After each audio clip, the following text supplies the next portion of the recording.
আমাদের মাতৃভূমি বাংলাকে স্বাধীন করার জন্য ত্যাগ করতে হয়েছে অনেক কিছু, দিতে হয়েছে লাখ প্রাণের তাজা রক্ত।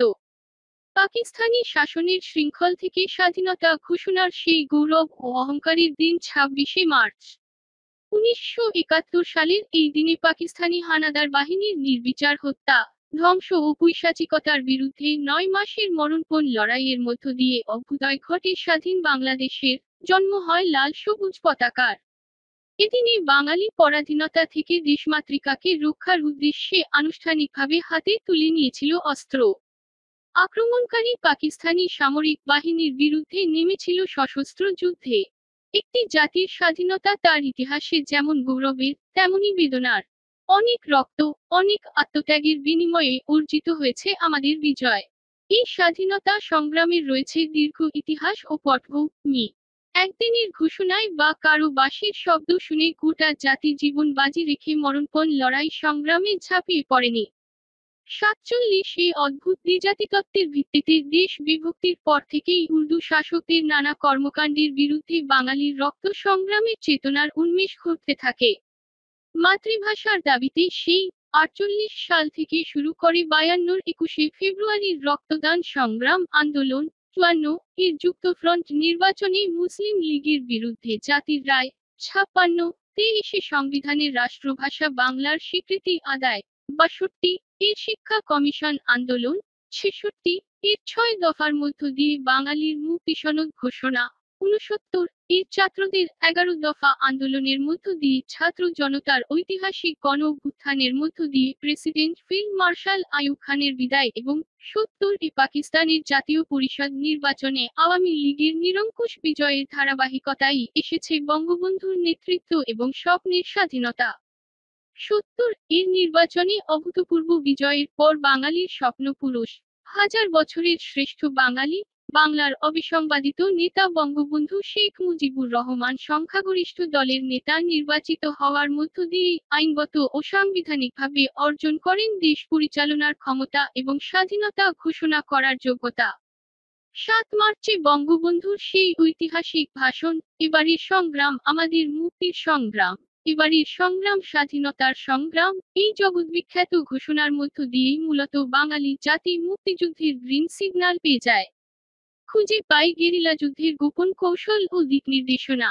তারপরও ২৫শে মার্চ মধ্যরাতে গ্রেফতারের আগে বঙ্গবন্ধুর ওয়্যারলেসের মাধ্যমে স্বাধীনতার আনুষ্ঠানিক ঘোষণার পর জাতিকে আর পেছনে ফিরে তাকাতে হয়নি। প্রায় ১ কোটি মানুষের ভারতে আশ্রয় গ্রহণ এবং মুক্তিবাহিনীকে প্রশিক্ষণ দান, রাশিয়ার অস্ত্র সরবরাহ ও কূটনৈতিক সমর্থন এবং ভারতীয় মিত্র বাহিনীর সহযোগিতায় মাত্র ৯ মাসের যুদ্ধে পৃথিবীর মানচিত্রে আর একটি স্বাধীন সার্বভৌম দেশের জন্ম হয়, সেই আমাদের প্রিয় মাতৃভূমি বাংলাদেশ। যে ভারত স্বাধীনতার যুদ্ধে আমাদের মা-বোনদের আশ্রয় দিয়েছে, দেশ স্বাধীন করার ক্ষেত্রে বিভিন্নভাবে সহযোগিতা করেছে, সেই দেশের সরকার প্রধান যখন স্বাধীনতার সুবর্ণ জয়ন্তী অনুষ্ঠানে স্বাগত জানাতে দেশে আসে তখন আমরা না বুঝে কত কিছুই না করছি। তার আগমনের বিরোধিতা করছি, যা মোটেও ঠিক নয়। স্বাধীনতার ৫১ বছরে আমাদের অর্জন অনেক। একান্তই সত্য যে, দারিদ্র্য বিমোচন, শিক্ষার প্রসার, নারী উন্নয়ন, শিশু মৃত্যুর হার কমানো, মহামারী করোনা নিয়ন্ত্রণে অসাধারণ ভূমিকা পালন সহ বিভিন্ন ক্ষেত্রে বেশ অনেকটা সফল হয়েছেন বর্তমান সরকার। জঙ্গিবাদ যেভাবে মাথাচাড়া দিয়েছিল এর উত্থান ঠেকিয়ে বর্তমান সরকার দেশ বিদেশে ব্যাপক সুনাম অর্জন করেছেন। প্রায় ১৮ কোটি জনসংখ্যার এই দেশ আজ খাদ্যে স্বয়ংসম্পূর্ণ। দেশের চাহিদা মিটিয়ে বিদেশেও এই বাংলার খাদ্য রপ্তানি করা হচ্ছে। আয় হচ্ছে প্রচুর বৈদেশিক মুদ্রা। বিশ্বব্যাপী করোনা অতিমারির ফলে অর্থনৈতিক মন্দা দেখা দিলেও বাংলাদেশ অনেকটাই কাটিয়ে উঠতে পেরেছে বলে আপাতদৃষ্টিতে অনেকেই মনে করছেন। এই অভূতপূর্ব অগ্রগতি আমাদেরকে ভবিষ্যতেও ধরে রাখতে হবে। আজ জঙ্গি হামলায় জর্জরিত পাকিস্তানের দিকে তাকালে মনে হয়, স্বাধীনতা না এলে হয়তো আমাদের অবস্থাও হতো তাদের মতো। আমাদের সৌভাগ্য, আমরা এড়াতে পেরেছি সে পরিস্থিতি। ইতিমধ্যেই সরকার স্বাধীনতা যুদ্ধে মানবতাবিরোধী অপরাধ, হত্যা, খুন, ধর্ষণ, লুট ও যুদ্ধাপরাধের বিচারের কাজ দ্রুত এগিয়ে নিয়ে যাওয়ার কাজ করে যাচ্ছেন। এর ফলে দেশের মুক্তিযুদ্ধের আদর্শে বিশ্বাসী লক্ষ কোটি মানুষের মনে বিরাট আশার সঞ্চার হয়েছে।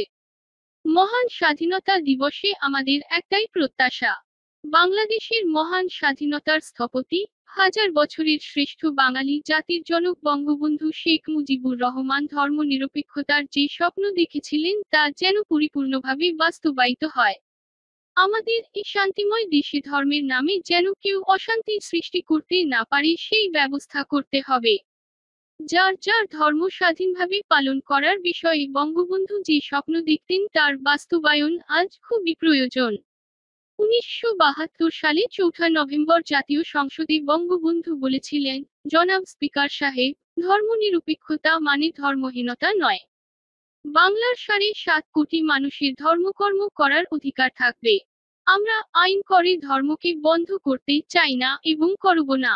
২৫ বৎসর আমরা দেখেছি ধর্মের নামে জুয়াচুরি, ধর্মের নামে শোষণ, ধর্মের নামে বেইমানি, ধর্মের নামে খুন, ধর্মের নামে ব্যভিচার, এই বাংলাদেশের মাটিতে এসব চলেছে। ধর্ম অতি পবিত্র জিনিস। পবিত্র ধর্মকে রাজনৈতিক হাতিয়ার হিসাবে ব্যবহার করা চলবে না। যদি কেউ বলে যে ধর্মীয় অধিকার খর্ব করা হয়েছে, আমি বলবো ধর্মীয় অধিকার খর্ব করা হয়নি। ৭.৫ কোটি মানুষের ধর্মীয় অধিকার রক্ষা করার ব্যবস্থা করেছি। বঙ্গবন্ধুর এই আদর্শ যদি আজ পূর্ণরূপে বাস্তবায়িত করা হতো তাহলে স্বাধীনতার সুবর্ণ জয়ন্তীর এই দিনে দেশের বিরুদ্ধে অবস্থান নেয়ার মতো সাহস দেখানোর মতো হয়তো কাউকে পাওয়া যেত না। পরিশেষে বলতে চাই, আমরা যদি বঙ্গবন্ধুর দেখানো পথ অনুযায়ী রাষ্ট্র ও মানুষের কল্যাণে কাজ করতে পারি, তার বিশ্বাস, আদর্শ ও কর্মকে লালন করি, তাহলে সেটাই হবে তার প্রতি সত্যিকারের সম্মান প্রদর্শন, দেশের প্রতি ভালোবাসা প্রকাশ। মহান স্বাধীনতা দিবসে গভীর শ্রদ্ধা ও ভালোবাসায় স্মরণ করি মহান মুক্তিযুদ্ধের লাখো শহীদদের, স্মরণ করি স্বাধীনতার স্থপতি বঙ্গবন্ধু শেখ মুজিবুর রহমান ও মুক্তিযুদ্ধ পরিচালনাকারী তার সহকর্মী জাতীয় নেতাদের।